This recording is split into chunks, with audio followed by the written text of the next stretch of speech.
أعزائي مشاهدي اليوم السادس، أهلا بكم.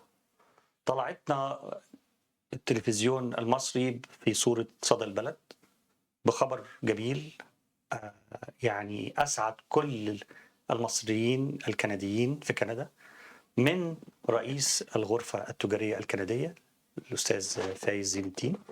وكان الخبر بإلغاء الفيزا اللي كلنا من شهر سبتمبر وأكتوبر سنة 2023 بنعاني الأمرين. وبعد ما الخبر ده اتذاع، الإعلامية الشهيرة الأستاذة جيرمين حسيب، كبير مخرجين التلفزيون المصري، طلعت على التيك توك في صفحتها وأعلنت الخبر بفرحة كبيرة وبشرى لكل المصريين. والدنيا توالت كل الأخبار بالفرحة، وإنه خلاص كأن إحنا الدنيا إفراجة كده حصلت لينا. فكان لازم نعرف الحقيقة فين. كلنا بكل اتصالاتنا بالقنصلية المصرية وبالسفارة اللي أكدت إن ليس هذا الخبر ليس له أساس من الصحة. طب يا جماعة، نفتح الباب ولا نقفله ولا نتريث؟ إحنا مش عارفين. فالنهاردة معايا وأنا أتشرف بوجودها معايا الأستاذة جيرمين حسيب، كبير مخرجين التلفزيون المصري. أهلا بيكي معايا في اليوم السادس. اهلا بيك يا مجدي، ده شرف ليا الحقيقه، شرف ليا الحقيقه انك قلت لي اجي اطلع معاك عندك في البرنامج بتاعك. ده شرف بجد ليا، ميرسي خالص. أنا اللي متشكر لوجودك معايا. وإيه الضجة اللي أنت عملتيها لنا دي بقى في كندا؟ إيه اللي حصل؟ والله انا كنت قاعده في امانه الله، تمام واحده صاحبتي نزلت فيديو على جروب بتاعنا، تمام فتحت الفيديو لقيته فيديو من قناه صدى البلد. طبعا قناة محترمة وكلها كل احترام المفروض وتقبيل يعني. المفروض لقيت الفيديو طبعا زي كل المصريين اللي عندهم جنسية أو الكنديين اللي من أصل مصري،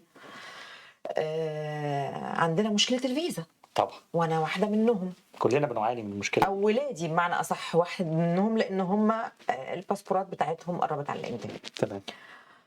فقلت يا سلام، أشيره بقى.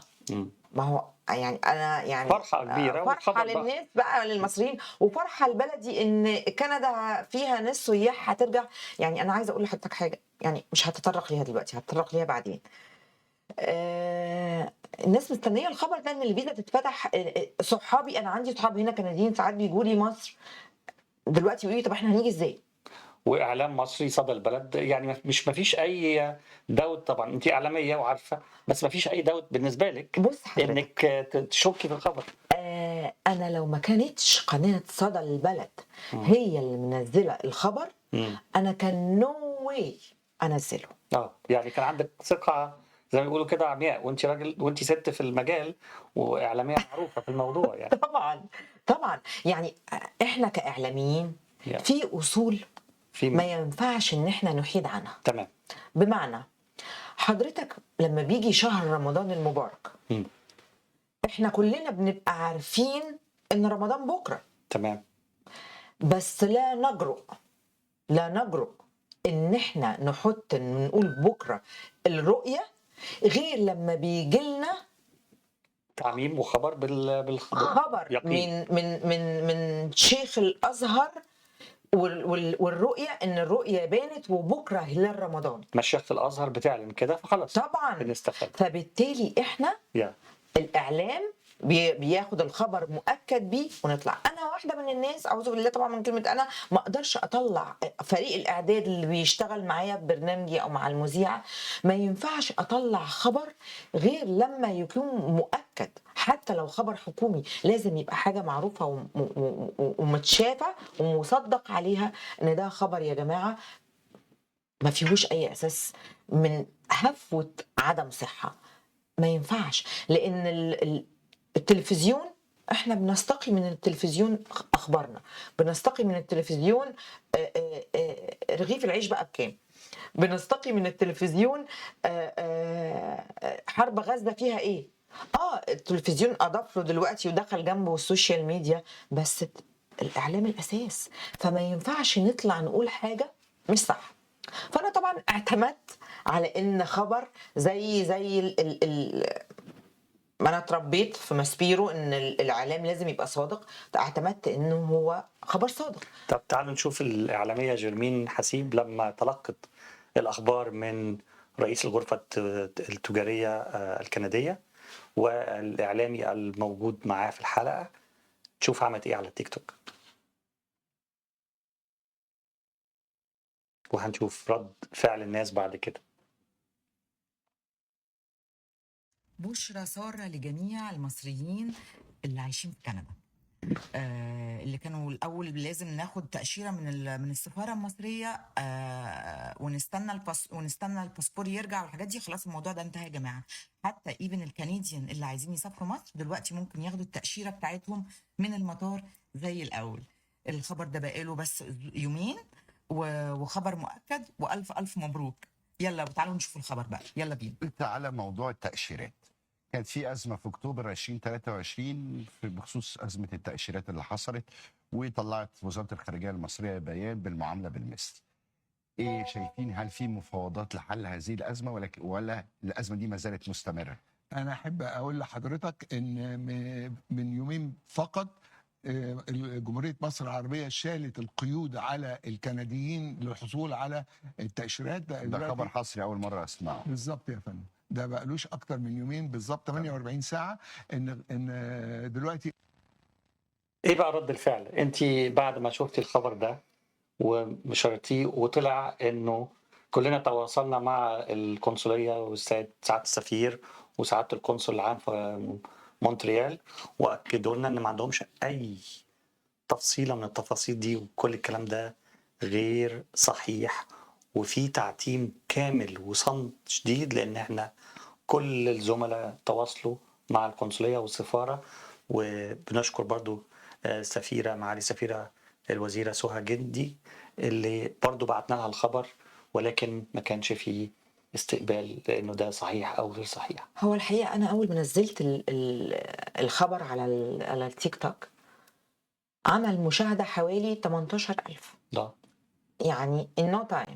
والمسجات جات لك بقى؟ والمسجات جات لي ابتدت تقول لي يا استاذه ده الكلام ده مش صحيح. طب حضرتك متاكده من السفاره؟ رحت عامله فيديو تاني قلت لهم يا جماعه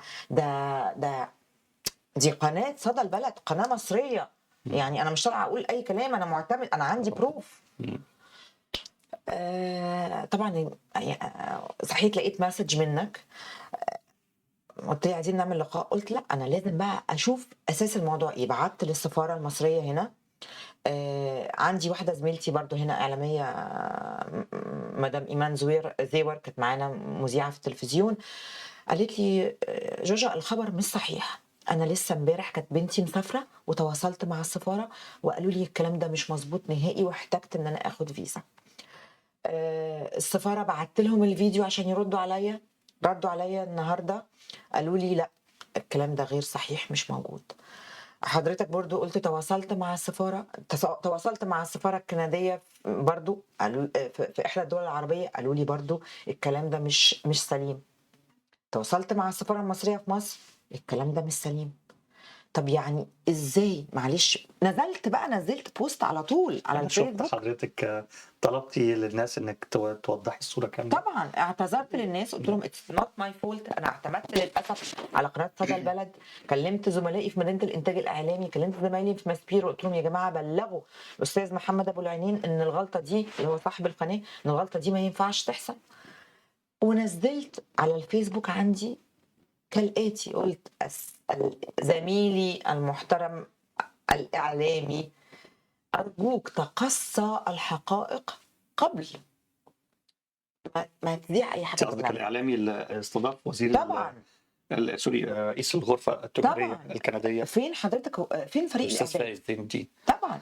طب احنا بنوجه رساله للاستاذ فايز زين الدين رئيس الغرفه التجاريه الكنديه بانه يطلع او يشاركنا معاه ويتكلم معنا، سواء كان في اليوم السادس او في اي قناه تانية. والمفروض انه الاصح انه يطلع في قناه صدى البلد يوضح لنا الصوره. والاعلامي اللي كان موجود معاه انا ما كنتش عارف اسمه، بس بقى بعتذر له ان انا ما راجعتش اسمه، ولكن المفروض انه يحصل رد فعل للهوجه اللي حصلت في كندا. انتوا مش متخيلين حجم المعاناة للمصريين الكنديين في كندا. درجة الحرارة عندنا هنا ماينس 22. لما 4 الصبح يطلع ولد وبنت شباب صغيرين في عربية وياخدوا ريسك على الطريق الساعة 4 الصبح عشان يوصلوا مونتريال قبل الساعة 9 صباحا، ويقفوا في طابور ساعتين ومعاهم ورق أولادهم وسايبين ولادهم في بيت أو في مكان أو في دي كير، ويقضوا اليوم كله في مونتريال ويرجعوا عشان على أمل إنه بعد شهر حد يرد عليهم ويديهم حتة ورقة بيقولوا إنهم مصريين عشان يقدروا يروحوا بلدهم.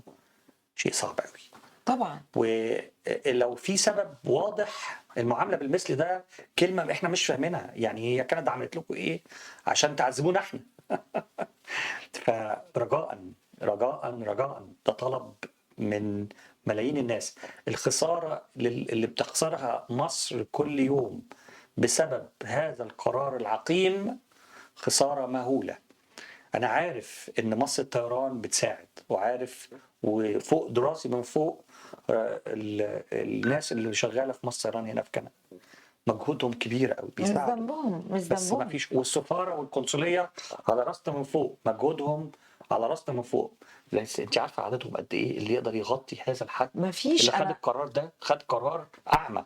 يا مجدي انا اتكلمت مع استاذ شريف سبعاوي، تواصل مع السفاره، قلت له ما ينفعش. الناس حاسه ان مفيش حد بيتجاوب معاهم، محدش بيرد عليهم، بياخدوا وقت طويل.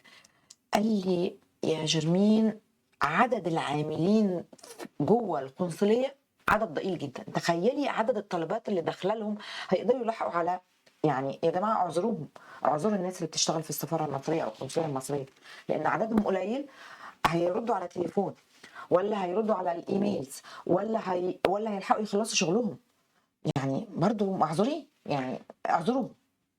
احنا بنستقبل تليفوناتكم على 289-274-8011 للي عايز يشارك معانا في مشكلة القنصلية المصرية ومشكلة الفيزا اللي المفروض تطلع لحد النهاردة. الحل مش موجود. احنا خلينا نتكلم بالوقت لانه كل يوم غير التاني. احنا النهاردة يوم الاربعاء 31 يناير. لحد النهاردة مفيش اي تعميم بتغيير للوضع الحالي، لانك ككندي معاك باسبور مصري منتهي لازم قدامك حل من اتنين: يا تجيب فيزا ب $150 عشان تدخل مصر، يا تثبت ان انت مصري عن طريق ورقه كده بتبعت تجيبها وفي اجراءات كلنا حفظناها.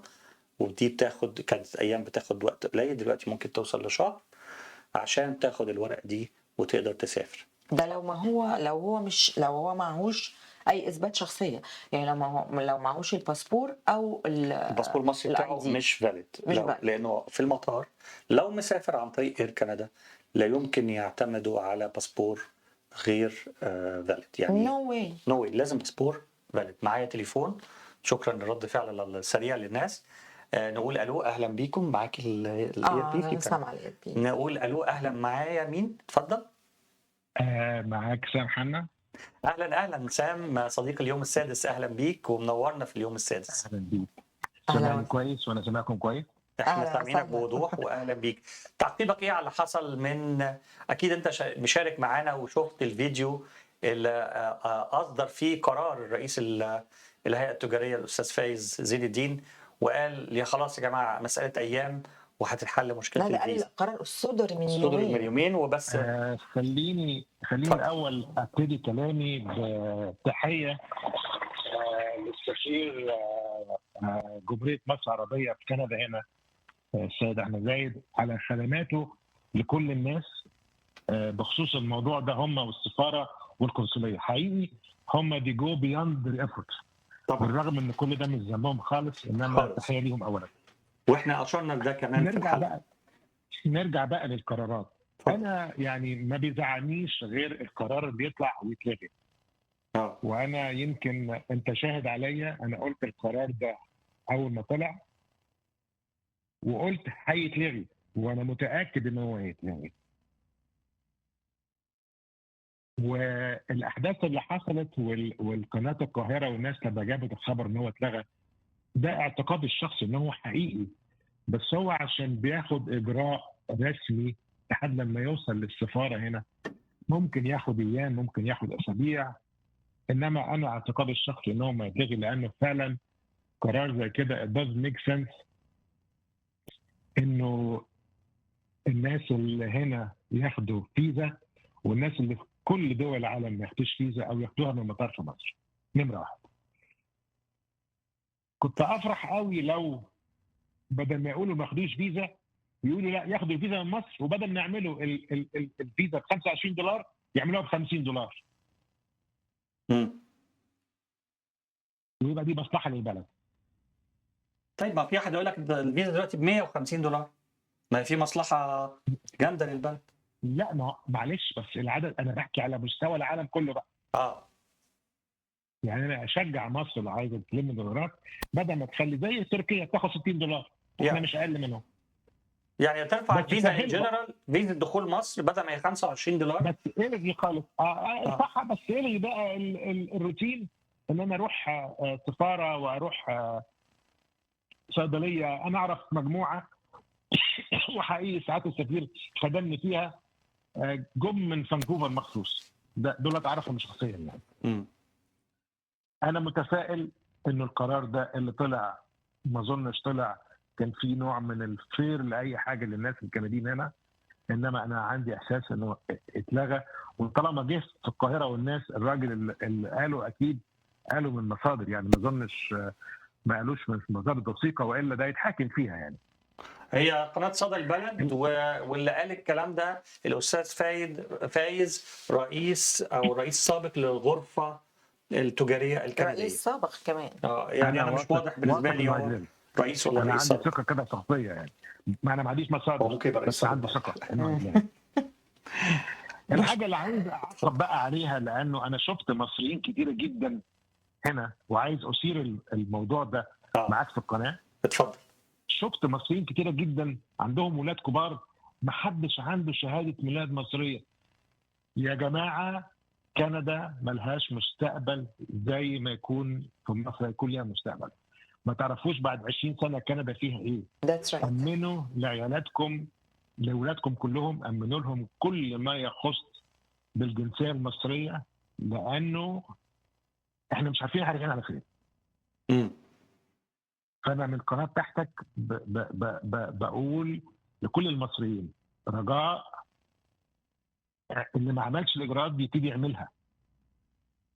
يعني انت قصدك ان كل مصري لازم يكون مأمن لاولاده شهاده ميلاد 100%. مصريه على الاقل، عشان الولد يبقى معاه الجنسيه في ايديه في اي وقت ينزل، لا يبقى معاه شك باسبور سواء مصري او بقى في معاه. فيزا ما فيش فيزا. يس. هي كل الناس بس بتحس بان الاجراءات بتاخد وقت طويل، وانه لازم يروح مونتريال ولازم يبعت ظرف كبير وظرف صغير، القصص الطويله اللي احنا عارفينها دي، لان احنا ما عندناش قنصليه النهارده في احسن تورونتو. ما تبقى يحصل سربرايزز ويحصل مشكله. تمام. طيب كويس ان انت موجود معايا. عايز اسال سؤال بخبرتك وبالعلاقات اللي انت بتشوفها، كام واحد تعرفه اضطر انه يغير وجهة سفره سياحيا لبلد تانية غير مصر، وكان عامل بلان انه ينزل مصر بسبب الفيزا؟ طبعا ده غير الكنديين حدث ولا حرج. طبعا كتير جدا، ده كتير جدا، مصريين واجانب. مصريين واجانب. يعني انت تتاكد الكلام اللي انا بقوله ده. هقول لك حادثه وانا اثرتها في الصفحه بتاعت وزيره الهجره، انا شفتها. الهجره. أيوة. اللي ليا صديق انا مصري الجنسيه وكندي، وكان معاه صديقته كنديه كانوا في المانيا، وطلعت في دماغهم ينزلوا يتفسحوا في مصر، فراحوا السفاره المصريه اللي في فرانكفورت. كان الرد اللي اتقال له ايه؟ لا، الجواز الكندي لازم ترجع مصر، ترجع كندا تاخد فيزا مصر من كندا. طبعا انا ما عنديش رد. طبعا. لا انا هزود عليك على كلامك ده باصدقائي ومعارفي اللي غيروا وجهه سفرهم لبلاد في امريكا، لولايات في امريكا، للمكسيك، لحتت كتيره قوي في اجازاتهم اللي جايه، ولغوا فكره انهم يسافروا لمصر في اعز احتياج بلدنا للدولار المصري او الدولار الكندي، وللانسان المصري انه يسافر. هو الحقيقه استاذ باسم برضو عرض حاجه ظريفه جدا. انه تزيد سعر الفيزا ان شاء الله تبقى 70 80 100 دولار، هيدخل لمصر العالم دخل كله. وللعالم كله فعلا هيدخل دولار، وفي نفس الوقت يعني البلد هتنتعش سياحيا. Yeah. يعني فكرة يعني سهلة جدا وبسيطة. خاصه انه في بقى هجره عكسيه دلوقتي على فكره من كندا. صح، دي Yeah. حقيقه. مصريين كتير قوي بيسيبوا دي كندا معلومة وبيرجعوا. أكيد. يا لا لا لا، انا بقول هجره عكسيه مش مصريين وبس. هجره عكسيه، انا بقول ليه؟ انا بقول المصريين يهتموا بالجوازات والحاجات دي كلها والجنسيه.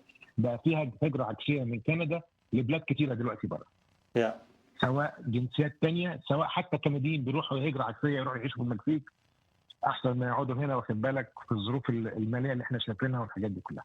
يا الوضع الاقتصادي ومصر المتعب. في حركه اقتصاديه جامده جدا. في ناس كثيره مصريين بعرفهم اشتغلوا في مصر وعندهم استثمارات وعندهم شغل. شجعوهم يا جماعه. يعني سياده الرئيس السيسي بيشتغل لوحده. انا عندي كده احساس ان هو بيشتغل لوحده.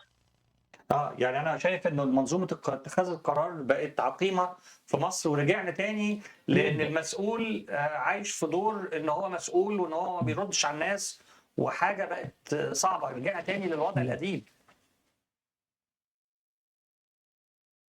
نامل في الظروف الصعبه اللي جايه دي انه يعني يعيدوا التفكير في اي حاجه ممكن تساعد مصر وتدخل العمله الصعبه لمصر باي حاجه. شكرا. الاستاذ سامر حنا، بشكرك جدا من مسيساجا على تعقيبك على موضوع قرار الفيزا الكنديه ما بين الصحه والتكذيب، انه ده قرار صح او لا، او ده هيتنفذ او هيتلغي. واحنا زي ما احنا بنقول بطريقه سخريه، نفتح الباب نقفل نقفل الباب الباب ولا نتريث. نطلع ولا على ندخل رأي ولا عبد نعمل المنعم ايه بالظبط. مدبولي، ولا نتريث. أعزائي المشاهدين، اليوم السادس برضو بقول لكم إحنا موجودين على خط التليفون 289-274-8011. تعقيبكم على قرار الفيزا الكندية، هل أنت مع أو ضد هذا القرار؟ ومع الخبر اللي أصدرته صدى البلد وادانا فرحة كبيرة من رئيس الغرفة التجارية الكندية الأستاذ فايز زين الدين، اللي قال إنه على لسانه في قناة صدى البلد إنه القرار اتلغى من يومين، وما بقاش محتاج المصري الكندي إنه ياخد فيزا عشان يزور بلده. وده كان فيه لغط كبير من شهر أكتوبر 2023. بالتالي معانا تليفون تاني مظبوط. طب نحاول إعادة اتصال بالتليفونات اللي اتصلت بينا، واحنا نرجع لكم تاني. حاولوا تتصلوا بينا. طيب لما انت عملتي رد الفعل ده واعتذرتي للناس وشفتي يعني رد فعلهم في احباط رهيب للناس.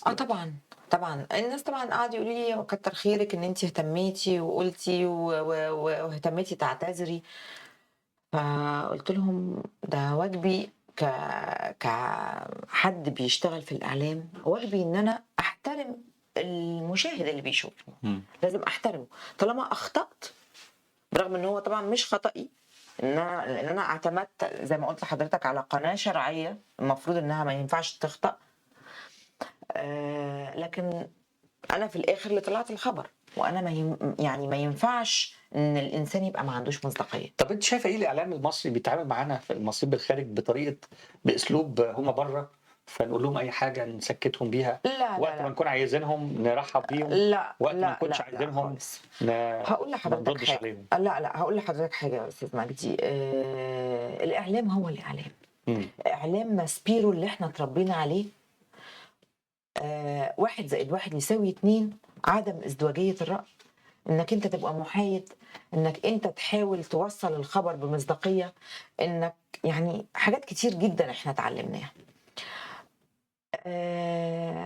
بالنسبه للخطا اللي حصل في قناه صدى البلد، انت مش معصوم من الخطا طبعا. بس هو خطا، ومن وجهه نظري انا خطا فادح. طب انت حضرتك يعني حرفيه بمهنيه خدتي الخبر، عرفتي ان هو مش حقيقي، رجعتي اعتذرتي. طبعا هو اللي نقلوا الخبر نفسه، ولحد دلوقتي لا حياه لمن وده تنادي. خطا اخر. انا عايز اقول لحضرتك على حاجه. وقت ما اثير موضوع ان هيبقى في فيزا للكنديين المصريين، الكلام ده في شهر سبتمبر 2023، وابتدينا طبعا احنا كاعلاميين هنا في كندا، وانا والزملاء اللي معانا هنا كتير، ونقول تليفون، نقول الو وبعدين نرجع نتناقش تاني. اوكي. معانا تليفون من مونتريال. اهلا بيك. الو، مساء الخير. اهلا، مساء النور، اتفضل معاك أهلا. الاعلاميه جيرمين معك حسيب. باسم جبريل. اهلا اهلا اهلا استاذ باسم. اهلا، ازي حضرتك؟ اتفضل، انا معايا بص، ضيفتي أنا هنا. اتفضل، انا معايا ضيفتي هنا. اقدم لك معايا ضيفتي الاعلاميه جيرمين حسيب، كبير مخرجين التلفزيون المصري. اهلا بحضرتك يا فندم. اهلا الاستاذ وسهلا. باسم من مونتريال. اهلا وسهلا، تشرفنا يا فندم. اتفضل منور. يا فندم. اهلا بيك. انا حصل معايا انا شخصيا موقف. انا سافرت يوم 23 نوفمبر ووصلت القاهره، دخلت وانا داخل على المطار بديله الباسبور، خده الحمد لله على السلامه يا فندم، وكان ضابط ظريف جدا ما اتكلمش خالص. بقول له حضرتك عايز الورقه بتاعه البتاع؟ قال لي لا لا لا خلاص. لا وضح لنا بس، الموضوع كان اتلغى. الباسبور المصري ولا الكندي؟ المصري. المصري. انا معايا المصري اكسبايرد والكندي معايا، انا معايا الكندي. تمام. فلما انا دخلت عادي جدا، بقول له حضرتك عايز الورقه اثبات الجنسيه بتاعت السفاره؟ قال لي لا لا انت مش مصري. خلاص ما فيش مشاكل، الحمد لله على السلامه يا فندم، نورت، اجازه سعيده. تمام. كان راجل جنتل مبتسم صراحه، احسن من كل الضباط اللي شفتهم من فترات طويله. انا بسافر كتير، عمري ما شفت ضابط مبتسم زي هذا الرجل.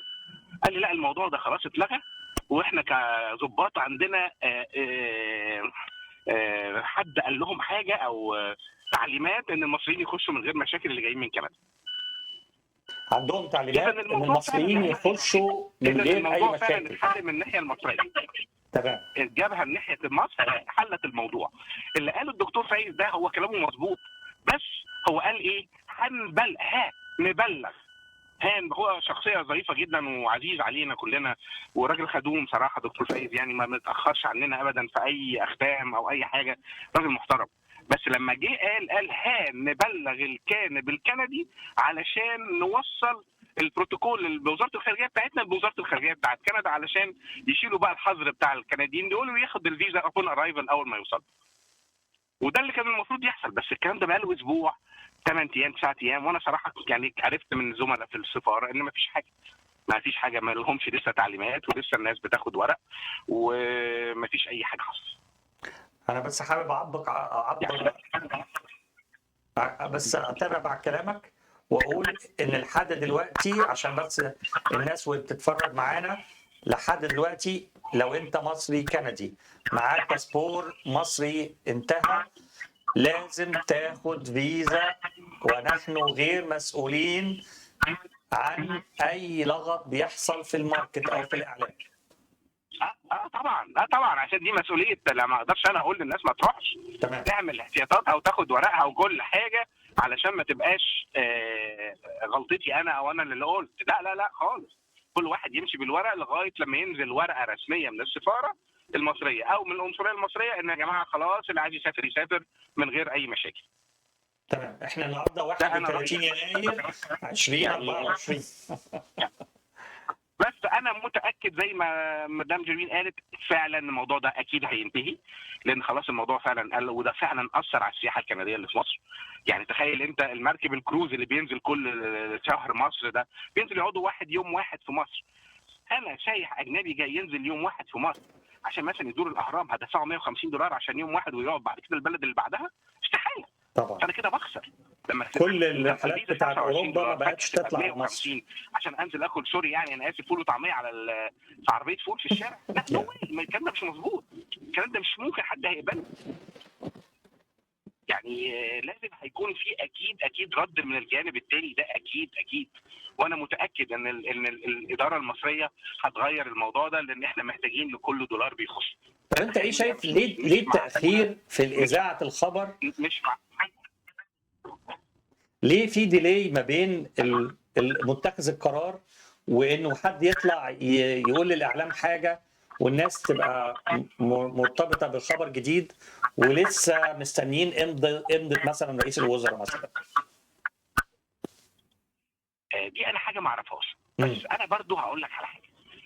مصر دلوقتي انا رايي انا الشخصي فيه تخبط جامد جدا، وفي حاجه انا عايز من منبرك ده، انا عايز اقول حاجه. اتفضل. ان موضوع الدولار طبعا موضوع الدولار ده موضوع الساعه يعني النفسيه. كان دايما لو تفتكر مصر يقول لك مصر دي قد الدنيا وهتفضل قد الدنيا. ما طبعا عادش بيقولها، لو تاخد بالك ما عادش بيقولها. هو عنده حاله احباط شديد، فهو في حاله كل ما نقول ها هنقف ونرجع ونبقى كويسين، فجاه تلاقي خبطه جت، اوكرانيا ضربت مع روسيا، بعد شويه روسيا ده مصر ضرب اسمه ايه ده فلسطين مع اسرائيل، بعد قبلها كورونا، فيا عيني ما بيلحقش يشم نفسه، ما بيلحقش. اليومين دول القناه سويس من تحت من ناحيه اليمن، فطبعا هو مش لاحق، مش ملاحق، مش عارف يعمل. الراجل ده معذور بجد يعني، على قد ما هو في اخطاء كتيره في اداريا، بس برضه هو مش عارف يدبر الشغل، مش عارف يمشي الاقتصاد بسبب الحروب اللي حواليه من كل اتجاه. هو الراجل ما عملش حاجه. طب على الاقل انا ان الغلط مننا احنا كمصريين، ازاي بقى يا لان باسم؟ احنا بناخد كمصريين ان الدولار عباره عن سلعه، الدولار عندنا عرض سلعه. وطلب. اه احنا الناس المصريين دلوقتي ما عادوش بيشتروا اي حاجه في البلد غير دولار، فكل المصريين بيشتروا دولار. انا صراحه اهو انا نزلت وبحاول كنت ادور على دولار، لقيته ب 47 في السوق السوداء، قلت ماشي ارجع بعد اسبوعين النهارده يوصل 72 23 جنيه في الدولار. احلى بيزنس، احلى بيزنس لاي حد. ايوه طبعا انا الناس هشتري بتاخد لب دولار ضعف، انا وبيشيلوه. ممكن هشتري دولار. طبعا ده تشتري غلط، وده دولار. جنايه دلوقتي واتجرمت وبقى فيها 10 سنين حبس. بس برضو للاسف يعني كل ما احنا بندور على الدولار كل ما سعره هيزيد اكتر، واللي بيوقع السعر واللي بيزود السعر احنا مش هم. وهو قالها قبل كده، الحاجه اللي تغلى ما تاخدوهاش. لو تفتكر، فاكر ايوه كان بس يقول برضه ايه؟ يا الحاجه اللي استاذ تغلى ما باسم تاخدوهاش. معلش طب هي يعني، غليت ليه برضه؟ يعني برضو الناس اللي عندهم فلوس في مصر وعايزين يجيبوا فلوسهم هنا، او حتى الناس اللي في مصر وعايزه تسافر، هتجيب دولار منين؟ البنك ما بيديش. يا فندم دي قرار صغير بسيط جدا، يسمح بكل الخارجين العاملين بالخارج بتحويل الدولار بالعمله بالسوق السوداء، هيخش له 30 40 مليار كل شهر. مم. بس الاقيه وفره، وفره. طب مش لازم اروح اشتري، انا عايز اوفره. انت عايز توفره، انا هروح اشتري دولار من السوق السوداء من وانا في كندا، ايه المشكله؟ ما انا هوفره صح. كده وكده، هشتريه. طب ما اخده بقى من بره بدل ما اخده من جوه. هو كده غلطان، هي قرار صغير، ابيع بسعر السوق السوداء وخلصت. البنك يبيع بالسعر العالي. انا ده رايي انا الشخصي، انا مش اقتصادي يعني، بس يعني ده رايي انا الشخصي. انت عايز توفر عمله، مش عايز الفلوس تطلع بره وعايز ترجع السوق السوداء، خلاص البنك يبيع بسعر السوق السوداء، خلصت. مش تطلعه، مش تمنعه. ما طول ما انت بتمنعه انا هدور عليه، لكن طول ما هو موجود بنفس السعر اللي بره، خلاص هاخد من السوق السوداء ليه؟ ما البنك موجود. طب انا هرجعك تاني ده للنقطه رايي. بتاعت باسم، بس اسمعني خليك معايا.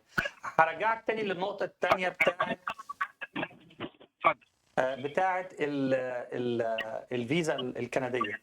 انا فاكر انت كنت بتقترح تمام. حاجه على القنصل وعلى السفير المصري، انه لو انتم مصرين على ان الفيزا تتعمل والمعامله بالمثل تتم، استثنوا المصريين اللي حاملي الجنسيه الكنديه من القرار.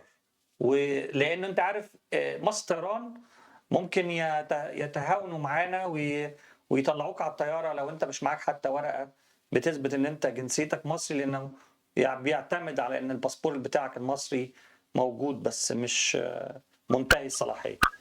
ممكن يطلعك على الطياره، لكن اير كندا لا يمكن تطلعك.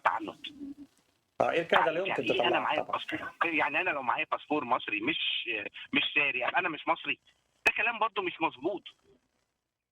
معلش يعني ليه ما هو تتعمد انت انه لو- لازم يكون ساري كاداره كنديه؟ ما هو ليه؟ انت معلش برضه انا مصري. انت مصري باسبورك مش ساري. لو انت سبت الجنسيه المصريه واعتزلت عنها هيبقى معاك باسبور معايا مصري. شهاده الميلاد المصريه ودي ملهاش تاريخ، انا يعني. مصري، طلعني بشهاده الميلاد بتاعتي، ايه المشكله؟ بس ما تمنعنيش ان اخرج طيارتي واروح واقف في الطابور واخد وادفع فيزا واعمل والف. ليه تتعبونا؟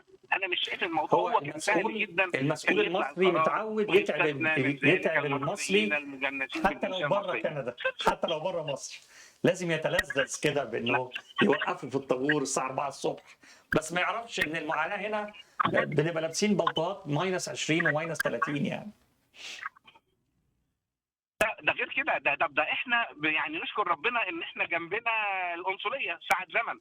انت هتعمل ايه؟ واللي جاي من كالجاري هيعمل ايه؟ واللي جاي من من فانكوفر ده فانكوفر هيعمل بيعمل ايه؟ ايه؟ طبعا مأساة، معاناة، هيسافر بطيران 5-6 ساعات علشان يجي، ده مأساة مأساة. وسفر وتكلفه عاليه جدا على المواطن علشان يروح يطلع ورق، وحتى لو هيعمل بالبريد. انا واحد من الناس انا لا يمكن ابعت ورق باسبور عشان فيزا في بريد ويضيع وفي الاخر لا اخد لا باسبور ولا فيزا. او وده دلوقتي وارد. بقى تعتمد على الحاجات انك اللي فيها ورق رسمي بنرجع انا للأس... اسلمه بايديا. بنرجع لا لل... يمكن. بنرجع للاسلوب المصري بقى، بتعتمد على ان ليك حد في السفاره، تعرف حد يساعدك يخلص لك الورق بسرعه كده يعني. ده حقيقي، ده حقيقي. بس طبعا انا يعني هم بتوع السفاره صراحه ما اثروش، بتوع القنصليه صراحه ما اثروش. الناس قامت بكل على قد طاقتها، وخلي بالك برضو كل اللي شغالين في القنصليه 4 تنفار. 4 شغالين ده على بقى من 600,000. مونتريال. 4 تنفار 4 شغالين على افراد 600,000 بني ادم، بيحلوا 200,000 والاربع شخص. تنفار دول كمان منهم واحد للباسبورات، منهم واحد للتوكيلات، منهم واحد لل... لشهادات الميلاد، منهم واحد اللي عايز يوثق ورق. صعب جدا ان كل الناس دي تشارك، بس عشان هي في 600,000 واحد هيطلعوا 600,000 ده ورق. كنت لسه اللي وبعدين بقوله شويه. انت حطيت لود على القنصليه، بيبر وورك وورق وبرنتر وحبر وتصوير و تكلفه على الدوله اكتر. وكل بس ده انت بيدفع بتاخد ببلاش منهم، كمان، بتاخد يعني كلفت منهم. الدوله كل ده. طب وليه؟ ما هو بياخدها قصاد ليه؟ ما كان من الاول الكندي بياخد $150 يعني، بيعوض ده في ده وبيطلع. لا بس شهاده الجنسيه يا دكتور ببلاش. مجدي ببلاش. ما هو يعني كل ورق بيتحط ويطلع ويطبع ويتصور ببلاش. ما هو كل 100 شهاده ببلاش قصادها $150 وتاخد فيزا. وقت من الموظف شوف قد ايه، وتاخد ماشي. وقت من السفير قد ايه، عشان يراجع الورق ويراجع الحروف ويراجع الارقام بتاعه الباسبور الكندي. كل ده بياخد وقت. طبعا. عشان كده الحاجه ما بتخلصش بسهوله، والغلطه لما بتطلع الطياره هيرجع من الطياره وهيجي يلوم على مين؟ على القنصليه. ده اتكتبت غلط، ده اتعملت غلط. طبعا حرام. يعني انا رايي ان ده يعني ويست اوف تايم، يعني ملوش اي لازمه. بس خلاص انتوا عملتوا كده اوكي، لكن هم للاسف عيب المصريين فعلا ما يعرفوش ياخدوا قرار كويس. ده رايي انا الشخصي، مش كلهم طبعا، بس انا ما شفتش حد في صناع القرار بياخد قرار كده متحبش ما تعرفش تطلع له غلطه. ما شفتش. ده رايي انا مش بقول حاجه عن الحكومه، حاجه هو اداء الحكومه ده العادي. بس كاشخاص لا انا ما مش مبسوط صراحه. بس هو يعني القرار عشان المعامله بالمثل. انا كمصري انا غير راضي على اداء هذه الحكومه صراحه. بس هو القرار بس انتوا عايزينهم القرار عشان المعامله بالمثل. لا ما هو لو المعامله بالمثل يبقى تطبق في كل القنصليات في كل البلاد، لكن تطبقها على كندا بس دي حاجه مش مقبوله. لا هو بس يعني ليه انا اخويا في انجلترا ما ينفعش، اخويا في امريكا ما ينفعش، صديقي اللي في ايرلندا يروح وانا لا؟ اشمعنى؟ لا هو ليه تحمل على الكنديين حاجه زي كده؟ حصلت مشكله مالهاش اي لازمه دبلوماسيه. ذاتس واي ان هم عملوا كده مع يعني هي مشكله مع واحده تحملها 200,000 واحد. يعني هي مشكله شخصيه تحملها 200,000 واحد. حصلت لحد هنا، وده عشان كده اتعنتت مع كندا بالذات. يعني اصل هي كندا مش بيجي منها سياح كتير، يعني 100 واحد في اليوم ولا حاجه. يعني مش زي اوروبا وامريكا والخليج وكده. يعني كندا بالذات السياح الكنديين ما بيجوش كتير. يعني ممكن يجوا في الشتاء بس يعني 50-60 واحد بتاع، لكن انا ما اتوقعش اكتر من كده. يعني ما اتوقعش في الشهر كله مثلا 200 بتاع حاجه مش هتؤثر على السياحه المصريه. بس برضو يعني لازم نهتم بيهم. كل دولار بيدفعوه بيدخلوا اوتيل وبيدفعوا لهم بياكلوا بيشربوا بنزين وتاكسيات والفلوس بتدور وبتدفع وبتاكل، ده وده بياكل وده بياكل وده بياكل، والدنيا بتمشي والعجله بتمشي. لكن كل دولار دلوقتي احنا في عرضه عشان نعوض كل الخسائر انا رايي اللي بتحصل في مصر. طب بالنسبه للمستثمرين باسم، بالنسبه للمستثمرين المصريين اللي عايشين هنا وبيجيبوا استثمارات من مصر لكندا مع موضوع الدولار ده، انتوا شايفين الموضوع ده ازاي؟ معلش يا دكتور مجدي الخط قطع كده عمل صوت ما فهمتش السؤال. سؤال للناس اللي مستثمرين زي حضرتك وغيرك اللي بيشتروا حاجات من مصر وبيبيعوها هنا في كندا او العكس، انت شايف الموضوع ده ازاي في وجود الدولار او في ازمه الدولار الحاليه؟ دلوقتي هم غصبوا علينا في مصر ان احنا طالما حاجه هتطلع تصدير لازم هتدفع بالدولار، يعني هتدفع بالدولار. تمام. مش ممكن هتشتري حاجه هتطلع بره الا بالدولار. رفضوا دلوقتي انك تدفع بالجنيه، يعني انا لو معايا فلوس مصر مثلا مليون جنيه في مصر ما اعرفش استورد بيها واطلع هنا، ما ينفعش. لازم طالما انت هتطلع تصدير لازم تدفع بالدولار. اوكي ما عنديش مانع. طب ادفع. تجيب الدولار منين؟ طب وفر لي الدولار. ما فيش. فانت مش عارف تضطر تطلع تعمل ايه؟ بضاعه ومش عارف هتشتري تشغل من بره، السوق هنا، وبتضطر هتشتري من الاسعار بره. تغلى طبعا. هتحول من هنا، هتحول من هنا لهناك. فانت هتعمل حاجتين، هتشتري تحويل من كندي لامريكي وهتخسر في عموله التحويل، وبعدين تحول من امريكا لمصر وده برضو خسائر. وبعد كده يعني ايه يعني بيسموها ايه، الدولار دلوقتي غالي فله قيمه اكتر، بس هم في السعر الجمركي اللي انت بتعمله مثبتينه، لكن السعر المتداول لا طبعا ارقام خياليه. انا سمعت انه عدى 70 كمان. لا لسه سامعين 72 النهارده. باسم يعني. انا بشكرك جدا على مداخلتك النهارده. العفو. وضحت وانا لنا اسف نقط انا طولت كتيره. عليكم. بالعكس ده احنا سعداء وصدقوني انا جدا بحب مصر بالمكالمه. قوي، بحب مصر جدا، وانا بروح مرتين في السنه وما بحبش اصيف في اي حته غير في مصر، ما بحبش اصرف فلوس غير في مصر. يعني مش قادر اقول لك البلد دي تكن لكل المصريين مش انا لوحدي قد ايه. وعلى فكره لو تاخد بالك او اذا كنت سافرت بره زي كتير، احنا البلد يمكن الوحيده اللي كاد اجزم انها في المدارس بتعمل تحيه العلم دي كل يوم لغايه الثانويه العامه. دي حقيقه. انا اتوقع ان مفيش بلد في العالم لا. حتى كندا هنا بتعمل تحيه العلم في الطابور الصبح في المدرسه، مفيش. فده عمل تنميه، عمل حب لبلدنا كل يوم بنشوفه من واحنا صغيرين. ده مش موجود بيتهيألي في اي بلد تانية انا رحتها على الاقل، يمكن في بلاد تانية انا ما رحتهاش.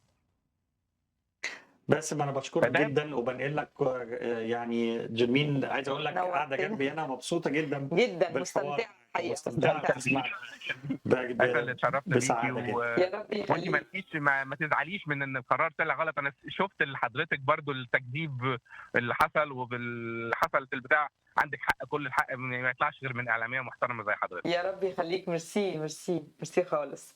اتشرفت بحضرتك. تعيش يا فندم، تعيش. نورت وشرفت. استاذ باسم من مونتريال، كل سنه وانتم طيبين وسنه سعيده عليكم كلكم. يا رب يخليك. شكرا ليك. طيب.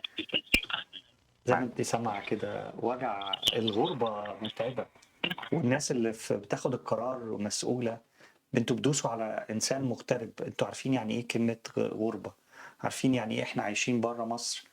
بنتمنى لحظه ان احنا نعرف ان احنا رايحين مصر. لا هو يا مجدي، الناس فاكره ان احنا عايشين هنا في جنه. which is not true. يعني احنا فعلا زي ما بيقول دكتور مجدي، احنا يا جماعه والله احنا عندنا تلج بنلمه من قدام البيوت، ما نقدرش نطلع من بيتنا غير لما نلم التلج. عندنا محطات بنزين نطلع نملى بنزين في عز السقعه، نعمل كده او نمسك النازل بتاع البنزين عشان نملى بنزين في العربيه. عندنا في ناس عندهم ولاد بيودوهم المدارس الصبح بدري، لا في شغاله ولا طباخه ولا سواق ولا فاحنا مطحونين هنا. هي الحياه قاسيه. بلدنا ننبسط. طبعا. والحياه قاسيه، وانتوا يا جماعه المسؤولين اللي بياخدوا قرارات اللي زي كده، انتوا بتقاسوا الحياه علينا. انتوا مش متخيلين عيله لازم تسافر 4 ل6 ساعات عشان ده لو بس من تورونتو لمونتريال. الناس اللي في فانكوفر، الناس اللي في كالجري بيسافروا بالطيران عشان يمضوا ورقه محتاجينها عشان يطلعوا على طياره عشان يروحوا مصر. وناس بتبقى مستنيه تشوف اهلها لاخر لحظه في حاله وفاه او في حاله مرض، ممكن او في حاله تعب. يعني يا جماعه انتوا مش متخيلين انتوا بتعملوا فينا ايه. نفسي افهم بالقرارات بتاعتكم دي. معلش مجدي بجد نفسي افهم. طب دلوقتي لو حد لا قدر الله مامته او باباه في حاله حرجه وعايز ينزل، ايه اللي هيحصل؟ الله يرحمها. مفيش وقت، مش هتلحق. البقاء لله. مفيش وقت. يعني هنعمل ايه؟ ده هو اساسا لو طلع الطياره مش هيلحق. في الطبيعي، فاحنا عايزين نريح اه المسؤول نريحوه على بيقول- رأيه بيقول له ما تتعبش نفسك وادعي في اي مكان والبقاء لله. بالظبط. مش مهم اهلنا اللي في مصر، مش مهم مامتنا، مش مهم بابانا، مش مهم يعني عيلتنا، مش مهم اصحابنا القريبين قوي، مش مهم كل ده. هنعمل ايه بس؟ يعني لو انا واحده من الناس عايزه اعمل فرح ابني في مصر، مش عارفه اعمل ايه. لا طبعا ده انا ده على ايديا، يعني انا شفت عائلات بتعمل بيسموها ديستنيشن ويدنج، كان البلان بتاعهم كان العيلتين مختلفين، نعمله في اليونان ولا نعمله في مصر، ده قبل الفيزا، قبل الفيزا لازم تتاخد من القنصليه في مصر. فطبعا دي عيله كبيره، حاجه بتاع 15 من هنا و30 من هنا و40 واصحاب وكده وقرار. فكان الاختلاف مصر لا هم مصريين بس، مصر ولا اليونان، فكان الاتجاه مصر. طلع الفيزا تاني يوم اليونان، لانه مش هينفع يعملوا ده، طبعاً. هيبقى بوظوا الفرح. طبعا انت عايز تقدم ورق لمين ومين هيسافر لا، بورق، ومع وضع الاعتبار ان أنا وشباب عندهمش، لا ده في موضوع الجيش. الجيش. في الشباب دول في العائلات يعني هينزل يتجوز يتحبس في بالظبط. يا اما تدفع ال $5000 كده، يدفع 5000 دولار عندك حل. العيله دي فيها حاجه بتاع 5 ولاد فوق 23 سنه ما عندهمش ورق جيش، وده عشان يطلعوه يبقى الرئيس ممكن تقبض عليه. لا وبلس بقى، بص يا مجدي، انت بلس بقى ان انا كمان عروسه ابني شي از بالستينيان كنديان، مش مصريه. فاحنا في حوسه بقى. يا جماعه يعني اسمعوا المصريين المجنسين بالكنديين. انا دايما بحب اقول المصريين المجنسين طبعا بكندا. انا موافق على الاسم. مش وزي ما قال الاستاذ سامر حنا لكل مصري طلع لاولادك لان في ناس طبعا بتنسى ضروري او بتتناسى انها تطلع ضروري شهاده ميلاد مصريه. عارفين المعاناه بتاعت الاجراءات وعارفين التعب بتاعها، بس يعني رحله ال1000 ميل بتبدا بخطوه. ابتدي في الاجراءات، حتى زي ما بيقولوا اتس نيفر تو ليت، اعمل الاجراءات دي تشجيع من وباسم الاستاذ سامر حنا اللي بيشجعنا نعمل ده. بشكر كمان باسم اللي شارك معانا في الكلمه اللي قالها، مصر طيران بتسهل، بس ده مش حل، لان انت كده في تفاوت في اتخاذ القرار. انت النهارده كندي، لو جيت على اير كندا هيقول لك ما تطلعش على مصر لان معكش. حصلت معايا. ولو رحت مصر طيران يقول لك اطلع، اتفضل تعالى. ففي لخبطه دلوقتي. طبعا تذكره مصر طيران هتبقى اعلى من تذكره اير كندا لانه هتبقى سهله، بلس الشنط. طبعا المصريين بيحبوا يحطوا حاجات كتير، بيحبوا يحطوا حاجات كتير. لا شنطتين ده اساسي. فاحنا طبعا بنحيي المسؤولين في مصر طيران في كندا، بيعملوا مجهود كبير برضو، يحاولوا يسهلوا من عندهم، عارفين القرار صعب. وزي ما احنا سامعين هو بيقول لك انا نزلت مصر، قال لك ما دام جيت مصر خش اخبط برجلك البلد، اهلا بيك. بالظبط. فاتمنى ان احنا يبقى الكلام اللي انت قلتيه ده حقيقي ويحصل، واللي اتقال في صدى البلد يرجع تاني، ويعني المسؤولين يرحمونا ويحنوا علينا ويوفروا لينا الامل ان احنا نقدر نزور بلدنا في اي وقت. الواحد عايز يروح بلده يرفع سماعه التليفون، يخش على اونلاين، يحجز تذكرته، يطلع طيارته ويروح يزور بلده ويصرف دولارات اللي البلد في اشد الحاجه اليها. بلس زي ما قلنا في ناس كتير قوي بتعمل استثمارات في مصر. فلو انا النهارده مستثمر وعايز انزل اشوف العقار بتاعي، محتاج اغير حاجه، محتاج او اجيب حاجه، محتاج ابيع، محتاج اشتري، طبعا ده ما ينفعش، مش هيحصل. يا مجدي دي فيزة السعوديه بتاخدها اونلاين في يومين. فيزة الكويت بتاخدها اونلاين في يومين. انا مش عارف احنا بنتكلم في ايه. احنا دلوقتي بنتكلم في حاجات بديهيات، يعني اساسيات لاي متخذ قرار. وعندنا مركز معلومات رئاسه الوزراء، عندنا مش عارف تقنيه ايه الاونلاين، عندنا كل حاجه اونلاين. انما والفيزا المصريه كانت بتتعمل اونلاين، لكن بتاعت كندا لازم تروح صاغرا، تقف في الطابور وتستنى في القنصليه المصريه، او تبعت ظرف كبير وجوه ظرف صغير تكتب عنوان، ويرجع الباسبور يا ما يرجعش. الباسبور يعني يروح. وبعتنا على فكره كندا بوست هي اللي اعلنت انها مبيعاتها زادت جدا الفتره اللي فاتت بسبب القرار المصري الحكيم بالفيزا الكنديه. بليز مجدي لما تيجي تشير الفيديو، وانا برضه هشير عندي، لازم نعمل هاشتاج وزاره الخارجيه المصريه، وزيره الهجره، الحكومه المصريه قنصليه المصريه يعني. انا مش عارف فين المشكله، لان كل دول ناس متعاونين جدا معانا. ما هو في حاجه من الاثنين. القنصل متعاون معانا، السفير متعاون معانا، الوزيره يعني نحلم بحاجه تعملها لنا. طب يا جماعه فين المشكله؟ مين اللي خد القرار ده؟ يعني احنا مش فاهمين مين اللي عمل فينا كده. لا هو ولما يطلع واحد من الغرفه التجاريه يقول يا جماعه خلاص القرار اتلغى، ولا حياه لمن تنادي. حاجه من الاثنين، يا اما القرار ده تحت الدراسه وهو استعجل شويه، استعجل شويه، خدته خدته الحميه، لان لا لا ده يا كده. يا اما عاري تماما الصحه، وانا اي هوب ان هو يكون تحت. لا خلينا في الحلم الاولاني، الله يخليك. يعني ما تضيعيش ما تضيعيش الامل اللي فاضل اي جوه. هوب اي هوب بلاش الناحيه الثانيه. اي هوب. بلاش وانا اتمنى ده، انا اتمنى ان هو يكون تحت الدراسه. عارف ليه؟ علشان ما ازعلش على زمايلي الاعلاميين وازعل علينا. لا هو انا حاسس ان هو فعلا مساله وقت، عشان كده دايما بقول الحلقه دي يوم 31 يناير 2024، وعندنا امل في الساعات القليله القادمه، بلاش نستنى نقول الشهور القليله القادمه، انه حد يحس بالصوت الوجع من اعلاميه جميله جرمين حسيب، وانا بشارك معاها بنفس الوجع، انه وزمايلي كتير الاعلاميين الموجودين اللي يعني صعبان عليهم، خلينا نقولها بالشياكه، صعبان عليهم من الاعلاميين المصريين انهم يمطوحونا كده. يعني احنا مش قليلين يا جماعه قوي تعملوا فينا كده.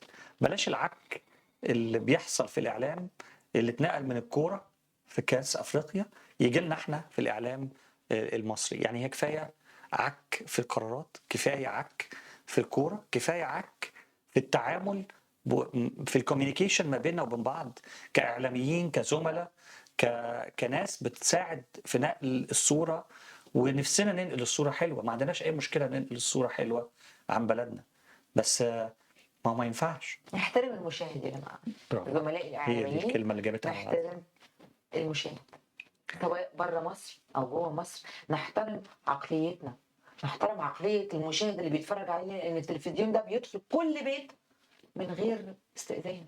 احنا بندوس على زرار التلفزيون بيدخل عندنا، بنشوف الشاشه. احنا لازم نبقى قدوه للناس اللي بره، لازم نقول لهم خبر صح، ولو الخبر خاطئ يا زميلي الاعلامي المحترم، لو الخبر خاطئ او تحت يعني التنفيذ، ارجوك تقصي الحقائق صح واطلع اعتذر. مش عيب على فكره، اطلع قول انا اسف، الخبر ده لسه هينفذ، طمن الناس. والا بقى احنا يعني ندور بقى انا ومجدي على الحقيقه فين.